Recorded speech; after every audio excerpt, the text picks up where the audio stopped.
I always tell people that I never came out.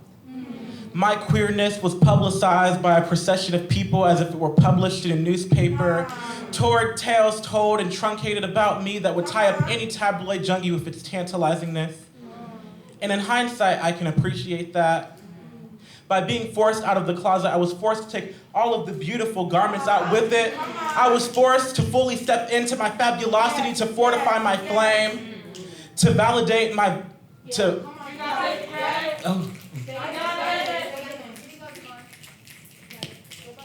validate my viability, to establish my existence. Existence in my preteen years was hell, easily the worst years of my life. They tell you that your body begins to change during this time, but I didn't know everything else would change with it. I didn't know I would be forced out of the faith I held on to since I was a child. I didn't know that I would have to learn how to defend myself from my own mother. Ephesians 6:4 states,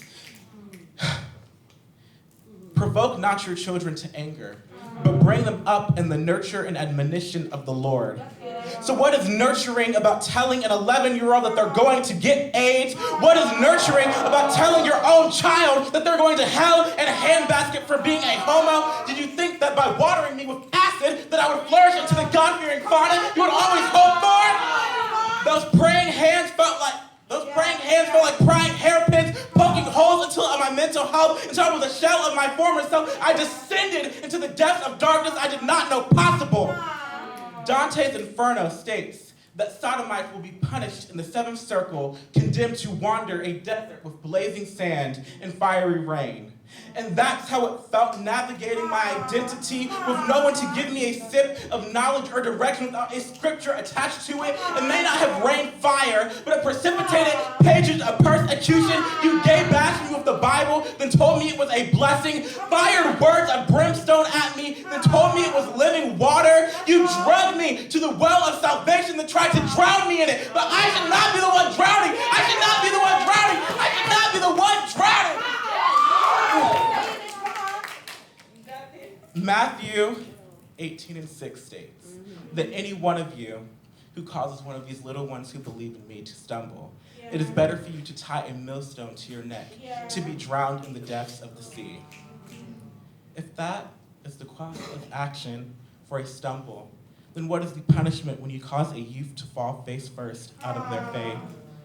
I was a soldier ready to engage in spiritual warfare, but I didn't know that there was a don't ask, don't tell policy in the army of the Lord. So I was discharged from the cavalry founded on Calvary, and in hindsight, I can appreciate that. I can appreciate being free from the chains that churches place on children. I can appreciate being free from the pressures of purity that piety brings, and most of all, I can be free of myself without shame. No more validating my viability or establishing my existence. I am valid and volatile and viable and valid. No matter whether I'm my most vehement or my most ventilated, whether I use my most verbose vernacular or a more vanilla version, I am fucking valid. So to all the little DeVons out there, be as extra as the capital V in your name and prance to your heart's content.